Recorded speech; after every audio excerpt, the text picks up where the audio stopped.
We're live. Are you starting or am I? You are. Oh, you were interviewing me today, so I didn't know it was me. Oh, That's fine.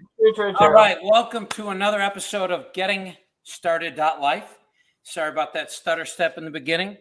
A show about starting new things, right? It's about new endeavors, what you need to do to start that new endeavor, and the one mistake to avoid. And I'm going to turn it over to Marya now. Well, actually, first, this week's show brought to you by Divorce Housing Pro. If you're getting divorced, your house is your biggest asset. If you're not thinking about it differently than you would any other situation, you're probably missing something. I can tell you from experience as the Divorce Housing Pro that you are missing something. So if you have questions, go to divorcehousingpro.com, and brought to you by Keystone Mediation. What do you want to say something about Keystone Mediation real quick? Keystone Mediation is your center for conflict resolution. The number one thing that we hear is that people wish they'd known about us when they're going through a divorce. And we're talking full service mediation, right? You do every kind of mediation out there. Yep, divorce. All right, rarity. I'm going to stop talking for a minute and turn it over to Marya. Our guest today is our very own one and only Doug Katz, who's probably the king of starting new things, a Renaissance man in his own right. Which leads us right into today's unique hobby of making knives. So if you've ever wanted to make your own knives, or even have the metal forging and that type of stuff, Doug's going to tell us a little bit about it. Right on. So I've been with you when you come up with many an idea. What made this one interesting, or what made this one resonate with you? Believe it or not, this one was more it started as a gift of a really beautiful knife from my wife, from a guy who makes knives named Steve Marney here in the Chicagoland area. Unbelievable. He's the guy who taught me, and I'm going to talk about that. And she really connected with him, and they were chatting, and he talked about that he teaches a class. So my son and I took the class. She thought it would be a great father-son thing, and I had been watching Forged in Fire, right? So everybody's been watching that. I was actually watching it last night.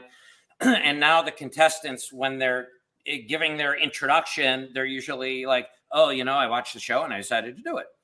And it seemed like something really cool. And it just really resonated with me. And I think the why I took it to the next level past the class, actually, Cece and I were talking right before this, before you joined in the green room area, is there's this really cool intersection of art and practicality, right? Like if you look at a knife, even a very simple knife, there's a beauty in simplicity. There's a beauty in function and design. Like when you start making them, you're like, I always knew there were a lot of knives, but there's a lot of different knives out there for a different purpose. And when you can marry those up, there's something so cool about that for me. And frankly, I think today we're a society of consumers. We consume. And not enough people produce. They don't produce things that are a reflection of them. And I think for me, it became an outlet for that. It became somewhere where I'm not looking at numbers. Nobody's judging me. I'm just going to create something. And if it turns out a piece of crap, I can throw it on the scrap heap or just set it aside. And I've gotten a very different perspective on life through forging, where there'll be a mistake or something and I'll be pissed off and I'll set it aside. And a month later, I'll be like, I got it. And that was like this knife. This one was a mistake. And like I went back and made something I really love out of it. And that's a really cool life lesson. So for me, it's the intersection of a lot of different things, which I would hope most people's diversions are. Well, I think that's interesting too, because, I think of myself as not artistic at all, right? I can't even if I draw a stick figure, it's probably crooked. But artistic outlets don't have to be traditional art, right? You just haven't found your medium, right? Like creative outlet. It could be graphic design. It could be making knives. It could be landscaping art. If you like working in your garden, it could be a lot of different things. Yep. Oh yeah. And I think, I'm in a unique situation right now with an elderly parent that lives with me. And that has sent a very strong signal to me too, that you should have hobbies, that when you retire, there should be things that you are looking forward to having more time to do. And I think the creative ones a lot of times are those. And that's where you can really hone your skill pardon the pun, I didn't even mean that. But then you'll already sort of have a passion for it and experience, because certain things take less time to learn, but I am learning that this takes an immense time. It's simple in many ways. It's not easy. And it's, there's so much to learn that all of a sudden when you get into it, you're like, holy crap. Interesting. When I first started really getting interested in cooking years and years and years ago, I wanted to buy my first big girl set of knives, right? And you go to, I think I went to Macy's at the time, and there were so many different knife manufacturers just for chef knives, right? And they all feel different, and they're all weighted different, and some are made for, women's hands more so than men's hands, because generally we have smaller hands. And I think that was the first time I realized that knives were really that different and that interesting. Well, and they're really underappreciated. And when I started making knives, you don't usually work in stainless, right? You're typically working in high carbon steel, which will rust. Some are more resistant to rust, but you have to care for it. And the degree that something was, for part of human history, a key thing, like people carried knives, even, that was how they survived, whether it was a stone knife or whatever.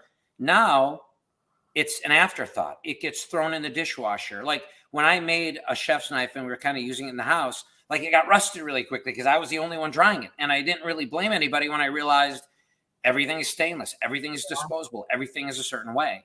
And that was another unique thing that really jumped out at me. Okay, so let's jump in. Let's say that I've watched the show and I'm ready to, try and tackle some of it myself. What would be the first step to getting started in making my own knife? So I'm assuming, of course, it's somebody who was like me, watching Forge and Fire. That's cool. I really want to do it. Because what I found is I've run across people who've done this for a long time just because like they had a parent or a friend who did it, or they really had this like desire. But there's a lot of people now who've been exposed to it, which is one of the great aspects of technology. Yep. But my question is, figure out why. Do you want to make a knife and say bucket list checklist? Or are you like, I really like knives? And I think that the important first step is to say, again, is it a diversion for a short time, or is it something you really have a passion for? And with that, I really think, and this is, sort of going into step 2, but I'm going to kind of bring them together so that it's really one step, is find people who do it. You would be amazed at the people in general, like you and I hosting this show. These people come on and you're like, I never would have thought that's what that person does, or that they're into it. The person that we had on to talk about voiceovers does like trapeze stuff. You look at people do things. And while I'm generally down on social media and down on the internet, I think it's really a destructive force. The one thing it does bring together is the ability to find people. Yep. And if you can find someone who does it, Smiths, they don't feel like there's some arcane knowledge, right? That they don't want. They love talking about what they do, and they love teaching, and they love if they make you, because they hate to see a shitty knife, right? So they're like, if you're making knives, so figure out why you're doing it. And the why could be find someone who does it and go make one knife and be like, okay, I just want to make one and see how it goes. And I think some people get addicted to the clang and all the stuff. And other people just look and go, okay, I did it. Like, maybe I'll do it again, but it's not where I'm at. And I think what I've realized through the show, like you and I doing the show and my own endeavors, is you quit a hobby that you try when there's no passion. When you have a hobby that you really want to do and you figured out the why, issue is a setback, right? Like you're like, oh my God, if I had the first couple knives I made, I would have quit, right? The first ones I made with my mentor were beautiful. And I'm like, okay, I can do that. And I was like, no, I can't, because I figured out there's so much to learn. Because the passion was there, because the why was to make knives and not a knife. I mean, heck, we bought this house partly to give me space to do it. So, and I'm not saying everybody has to go there, but it also provides the ability to not have to go all in. It's an expensive startup. you can find, like, Facebook Marketplace and I are best friends right now, but you can find things pretty inexpensive. And I don't know anybody out there who I found in any community who was like, hey, let me know when you're working on stuff. Can I come and shadow you? Never heard a no. And you could even be so nice as to say, hey, I'll pay you for your time, or let me buy you dinner, like make their time worthwhile. But you can usually find some. If I was lighting up the forge and someone was like, hey, can I come by? I'd be like, sure, because the climate guy in me, the guy who worries about that, says, I'm already kind of hurting the climate because I got all this propane going. If I could have 6 people sharing the forge, they would all need their own anvil. That's an ability to do it, and it's cool. You see what people are working on, and you can get opinions. So, the big one is the why, and that's, I think, the only way you can do the why is to do it once, and to be like, oh, like, again, Cece and I were talking in the beginning before we came on, and we were talking a little bit about making one, right? And I'm this is like one project right now, and I'm making it. It's out of a lawnmower blade. I'm going to talk about that in a minute as well. So yeah, it was right there. But the finish work is what takes a long time, and I think people see the show because I'm basing a lot of people's desire to start doing this based on what they watch on TV. And you've got an hour-long show where they go through 2 processes of doing it.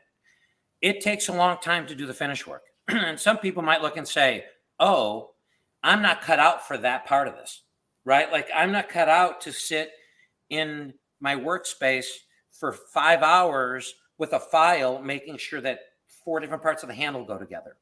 And the why is really important for that, right? So if you like making knives and you've got kind of the engineer thinking of like, I want to solve problems, boom, it's great, right?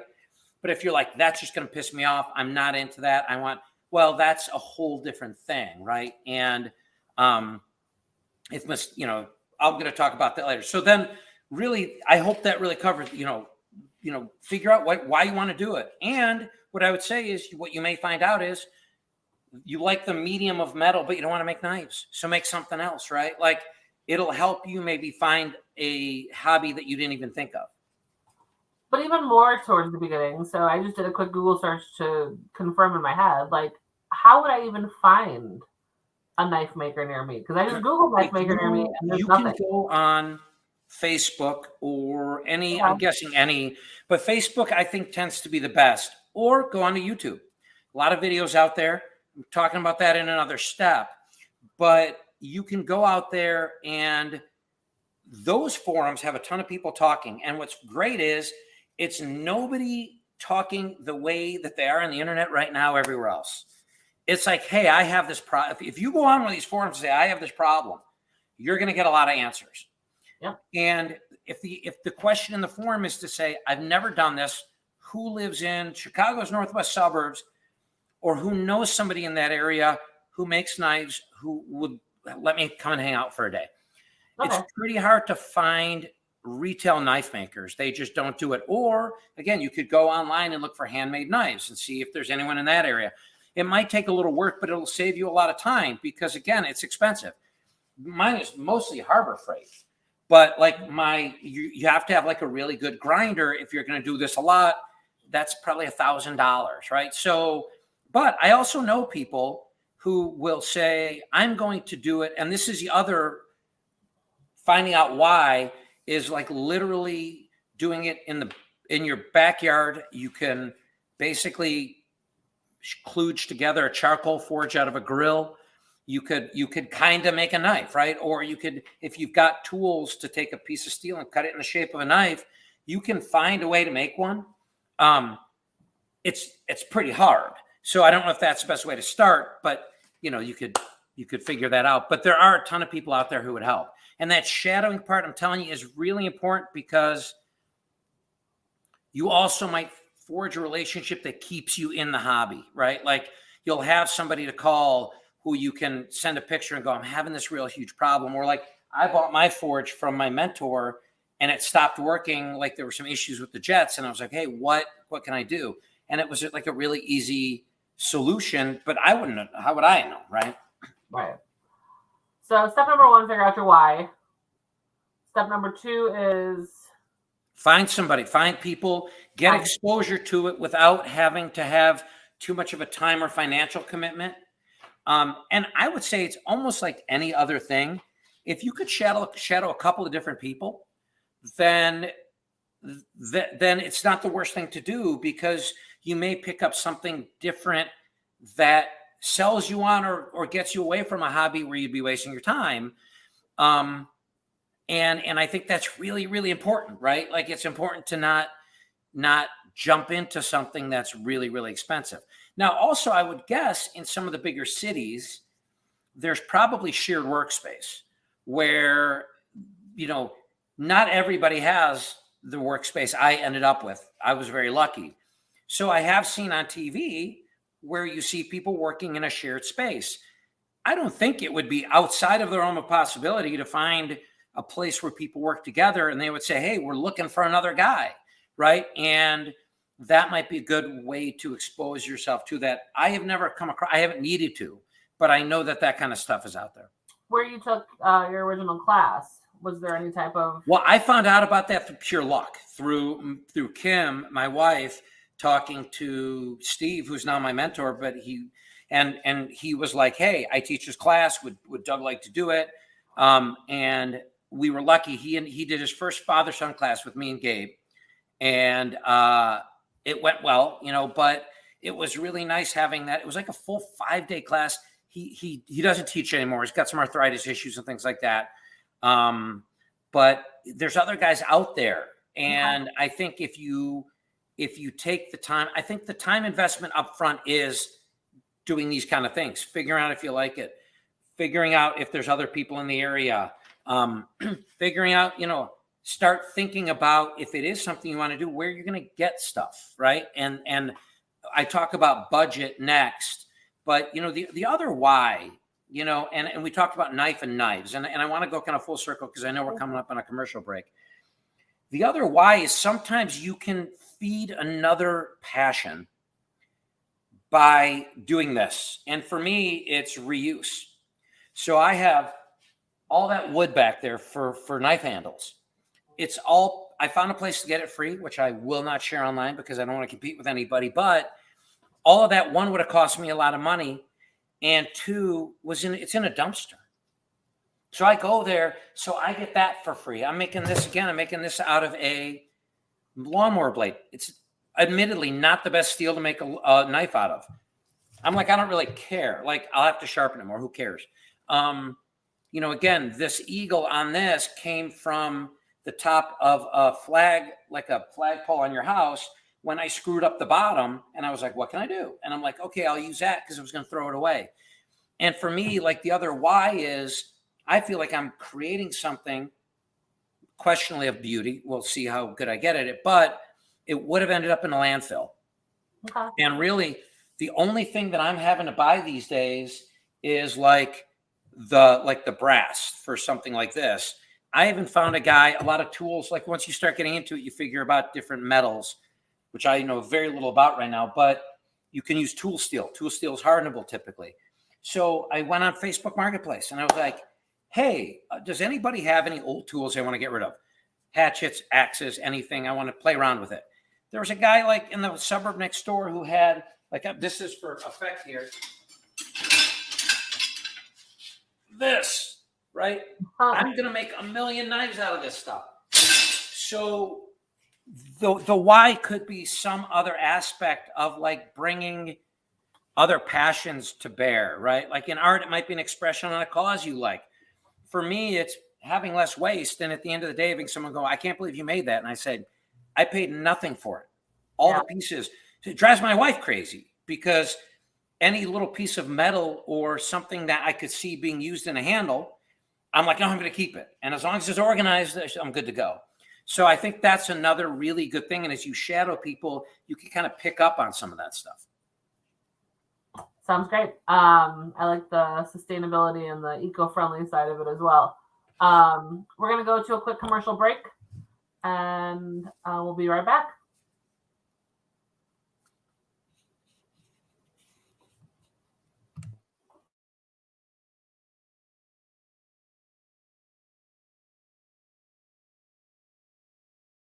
You're getting divorced and you have to come up with a plan for your likely biggest asset, your home. What next? What is seemingly easy is anything but. There are a huge number of considerations to address to determine the best course of action. But where can you turn? A good place to start is the Divorce Housing Pro. The Divorce Housing Pro helps divorcing homeowners determine and execute a plan to resolve the sometimes complicated disposition of the marital home or homes. As the Divorce Housing Pro, I can advise you on the available options and work with you to determine the optimal one. I can provide focused mediation services to work with the divorcing couple to find the best option that serves both spouses in an equitable manner. Finally, I can provide lending support to assist you in applying for the best loan option and securing a loan to begin your Act 2. It's your most important asset. Go with a pro. Divorce Housing Pro. Loan consultation, mediation, and advice. Mediation services provided by the Divorce Housing Pro through Keystone Mediation. Lending services provided through strategic partners. Divorce Housing Pro is not a lender, does not accept applications, underwrite or process loans, nor do we make credit decisions.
All right, we are back. We are back. Oh, by the way, I did want to, because I noticed all you can see is that I would grind that. There's a knife there. It's not of a questionable nature, but I was going to say it does help having a spouse that's like on board. This was my Father's Day gift this year. So, but I stepped on your return from the commercial. So I'm sorry about that.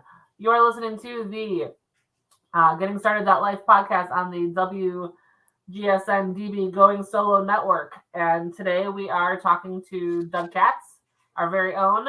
And this second half of the show is sponsored by Red Leg Funding and Keystone Mediation, as well as Divorce Housing Pro.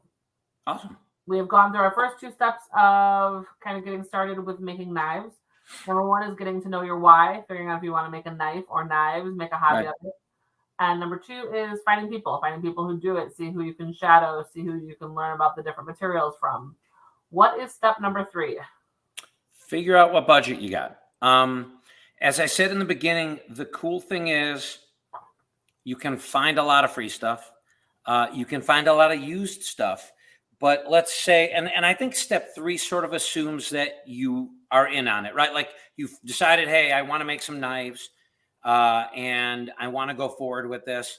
And then figuring out, okay, what can I do? Like, what can I do myself, right? You might, when you talk about equipment and let's say shared space, like you might want to buy a forge because those aren't that expensive. But you need like a grinder, like is more important. So you might get all this other stuff, but you buy the wrong thing. So I think as you talk to other people, right? Like you've already gone through that step of finding people, either virtually or in person. And you say, hey, I want to do this. And I got about $1,500 to get started. Let them help you. You never know. One of them, like, again, for me, my mentor was like, hey, I'm getting rid of my forge. I'll sell it to you at a great price. And he was like, I'm getting rid of a bunch of other stuff too. I'm going to give you a stick welder and all kinds of. So you may happen upon some great things when people use that as a reason to move forward. But you've got to figure out what your startup budget is and figure out what your budget is for material as well. Because that might change how you approach it, right? You might be like, well, I'm really into this and I want to make really great knives, like make really good chef's knives. Well, if you're making something that is purpose built, and you're not just kind of like going in a lot of different directions, you may have to buy some really specialized steel. You may or not be able to find it. Like a lot of steel comes from China. There was a time during COVID where a lot of guys were like, I can't find any steel, like of a certain kind, because if there's supply chain issues, it could affect you. So figure out what you have to spend both financially and time-wise. And I say that because from experience, I was like everything else, right? I think people's starting a new endeavor is like this, and then it kind of, goes off, but it's going to plateau. If it goes all the way down, they quit, right? But in the beginning, they're like, I'm really into this. Yeah. And I was, and then life happens, right? And, it just, things got busy, family things, kids, sports and all that. And I was like, I felt like I was not getting out here enough and my projects were half finished. But I really didn't do the right budgeting exercise to say, how much time can I really do? All the tools I have, except for maybe the forge, are multitaskers, right? Like I built a Halloween costume for my son out here when he couldn't find a Freddy Krueger glove. I had everything out here. So I didn't feel like my tools were getting wasted. I just felt like I wasn't working enough on what I wanted to do. And then I just did a rebudgeting and said, okay, what am I doing when I could be out here? Right? Like the other priorities are priorities. What, and there's times like, I'm sitting on my ass watching TV. Well, I put a TV out here, right? So now if there's a football game on or something that I want to watch, I don't have to sit there and watch every play. I can come out here and work and do that. But I don't think I was really realistic on my time budgeting. I was lucky because, again, a lot of the stuff I inherited and whatever reason, the equipment, the financial budgeting. But again, you will get very, very ingenious if you look and hold yourself kind of to a budget, because some things you can't get for free, like belts for a belt sander or new blades for a bandsaw. Those are just, they are what they are. But again, pieces for a knife can all come from other places. Like I was doing a lot of practice knives, like this one I still have to finish, but this was like an old bandsaw blade. I got a box full of these blades and they're limited in what you can do. But I got a box full of these on eBay for like nothing. And I use them for spacers. I use them for all kinds of things. But this is great for practice. This was free. This was free. This was pretty much free. This was free. Like I had a contractor who came over once and he was working there and he's like, hey, can I use your dumpster? Because we had a big dumpster out in front. He goes, my son had a spoiler on his car and he got to get rid of it. I can't put, so I'm like, all right, whatever. And I went in there. I'm like, oh, it was all like really, really good aluminum, like these big sheets of big, thick. I'm like, you're not throwing that stuff out. It's all down here right now. So I think setting that budget also makes it so that you can find interesting ways to keep that cost down. And there are a lot of them out there. And again, that's a great way to go to people in the forums and stuff and be like, hey, where can I find components to be able to do this stuff? So, well, I think you touch on something important too when you're talking about a time budget, right? It's not just a financial budget. For me to try and carve out, say, an hour a day for a new hobby right now just wouldn't be feasible with family and work and stuff. So if I'm going to invest in a new hobby, I have to be realistic, not only about the financial budget, but about my time commitment. And right. Well, it's like golf widows, right? I've heard of the golf widow comment. But for me, it was more not wanting to create forge orphans and a forge widow, right? Like you only have so much time. Now, full disclosure, I was hoping it would be more where my kids would come out and do it and hang out with me. And they have on occasion, but, they just don't think it's as cool as I do. So, but I will tell you this. Their friends, they think like you're the coolest thing ever. Like, when they'll drop them off after working out and you're out there banging on a forge, or on an anvil, it's pretty cool on the reputation side. Got it. All right. So step number 3 is figure out your budget, not just for your time, not for just your money, but for your time. Yep. What is step number 4? Do a lot of secondary research, right? You did a lot of research in the beginning.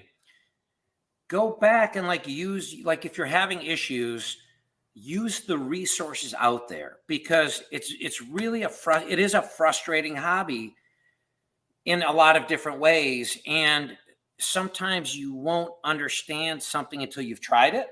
Like you're like, oh, like on Fortune Fire, they'll be like a hollow grind versus a grind. I'm like, whoa. And then you're like, oh, I totally get what it is.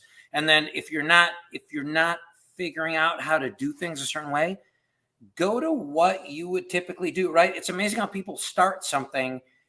Like my kids are a great example, right? They'll be like, I don't know how to do this. I'm like, well, what do you not know how to do when you're in a game? You're playing a video game.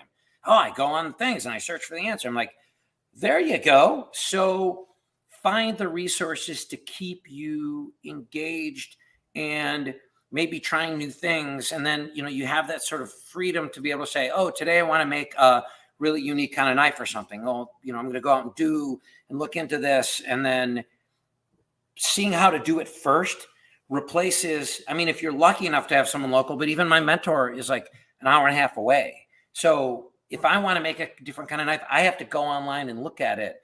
And again, even for stuff like, hey, I found a bunch of good steel, right? A lot of people make railroad spike knives.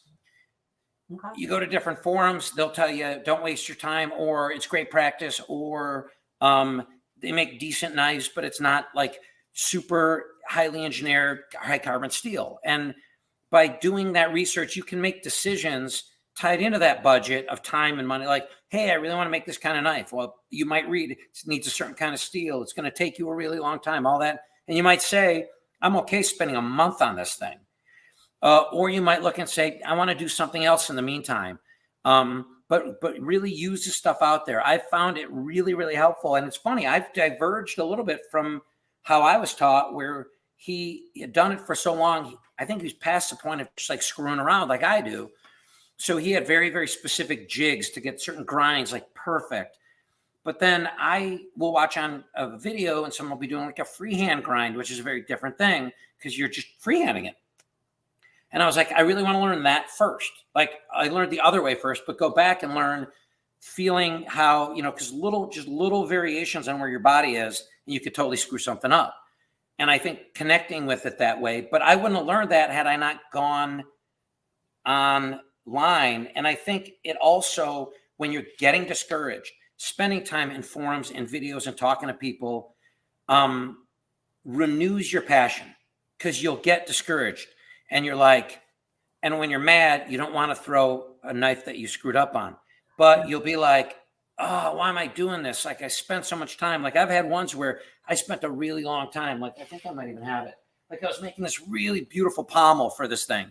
And I went to like weld it, because I'm teaching myself how to weld at the same time.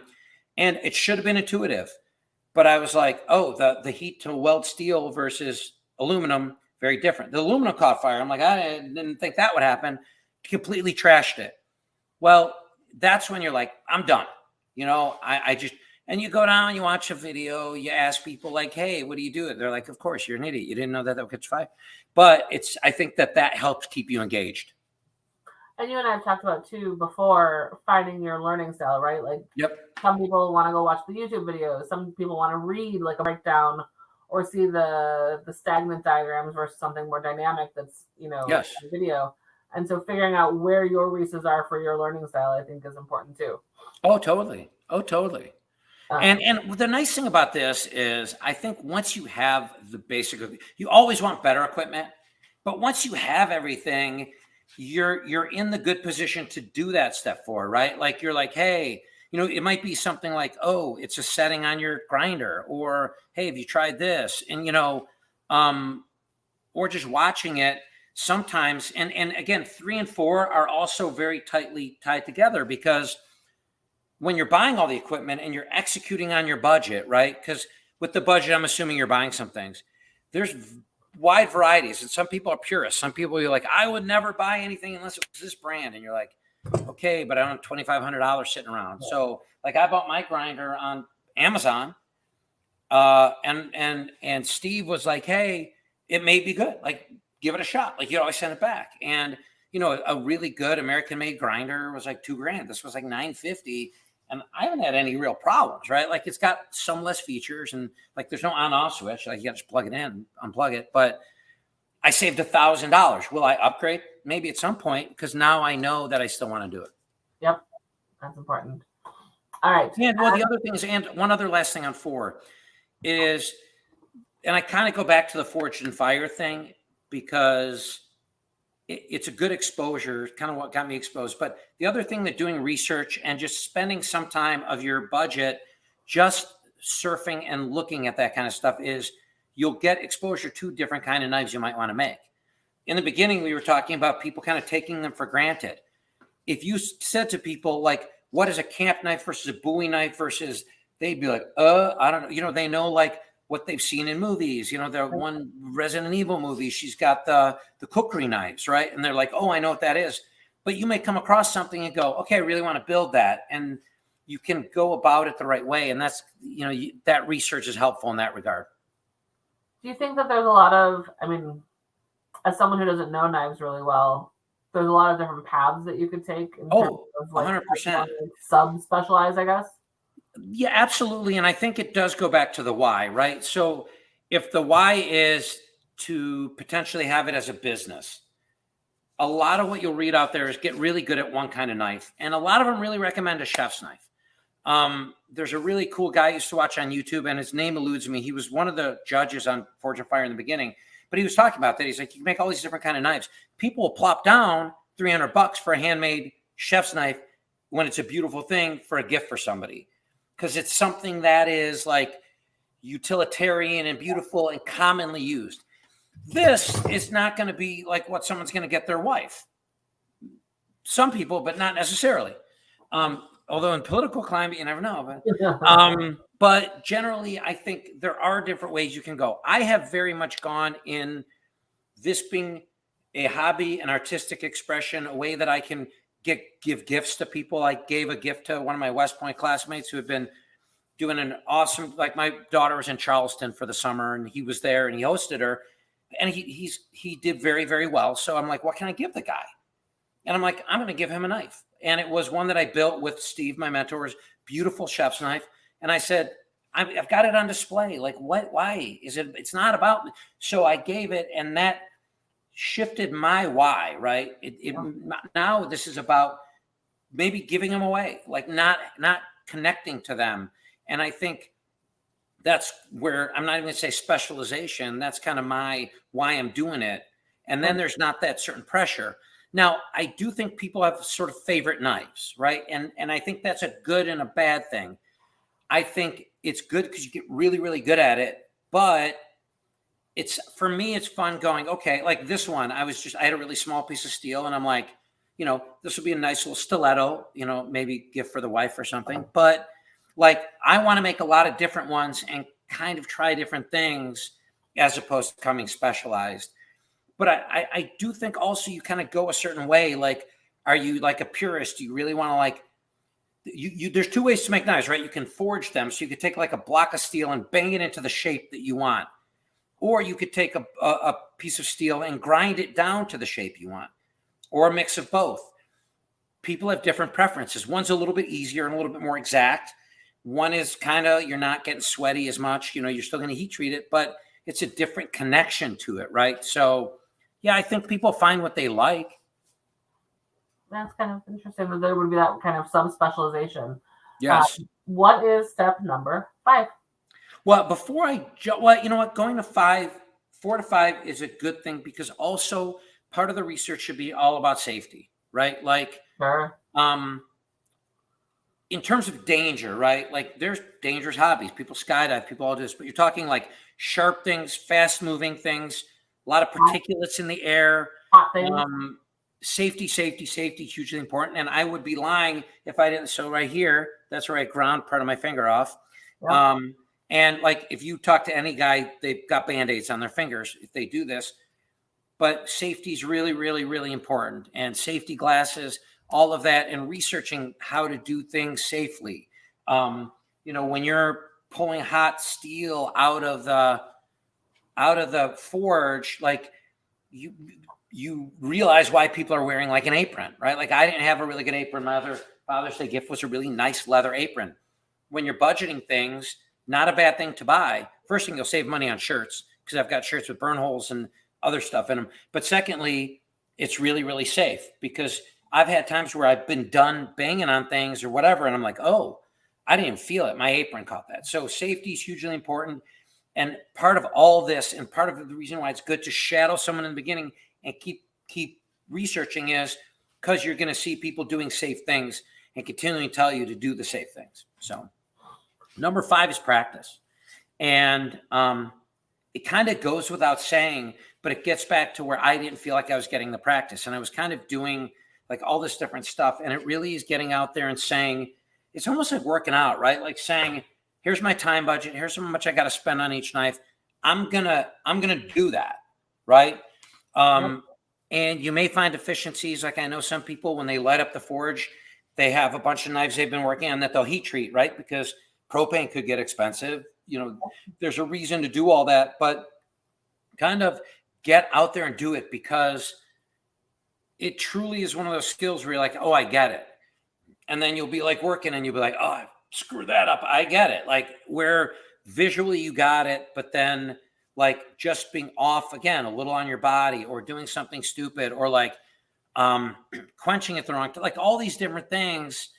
And usually it's rushing, right? You've rushed a step. You want to get to, and I think practice slows you down. And then if you've done all the other steps, the practice is a focus practice. And I think I made the mistake of kind of being manic. Like I would have something on this workspace, something over there, something over there. And I'm like, oh, I'm working on it. But it wasn't like, that's really hot. I'm going to work on this to a certain point. And then while that cools, I'm going to go do this. It was just like, oh, I'm bored with this now because I've been grinding for an hour and I'm not happy with it. And that's the wrong practice. And I think that focus practice of like, how can I really, really get better at something? And how does it, like I picked up like little things, and I don't even remember if anyone taught me this, but like while I'm sanding this down, putting this here will keep certain grinds in place, right? And when you practice, you're like, oh, like I screwed that up and I spent a shit ton of time doing it over again. I'm not going to do that again. And if you don't practice, you won't do that. And don't give up until, like, if you have put your heart and soul in it, don't give up until you've given yourself a certain amount of time to practice doing it. Because what you'll see is, if you looked at the first ones I built versus the later ones I built, or the ones where I salvaged it, and there's a great story with that, where I was watching Forge and Fire, go figure, and one of the guys on there was like, oh, that guy, you just put a spacer in there. And you're like, oh, okay, I've done that, and I feel like a moron and terrible at this because I had to put a spacer in because something didn't fit the right way. And I was like, no, actually what happened was I've been practicing enough that I know that's how you solve the problem.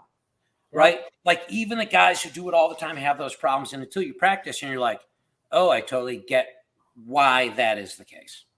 So, and I know we got to go to the biggest mistake. We do. Biggest mistake. The biggest mistake is looking at a mistake as a mistake. And, I've seen a bunch of videos and guys say this. They're like, unless it's unsalvageable, like a big crack or something like that, throw it aside and do something with it later. And that could be everything. And I think the biggest mistake is people are like, oh, that didn't turn out the way I wanted. And there is something to that. Like one time I was told, like the argument of like the steel will tell me what it wants to be is someone lazy, not figuring out why it's bending.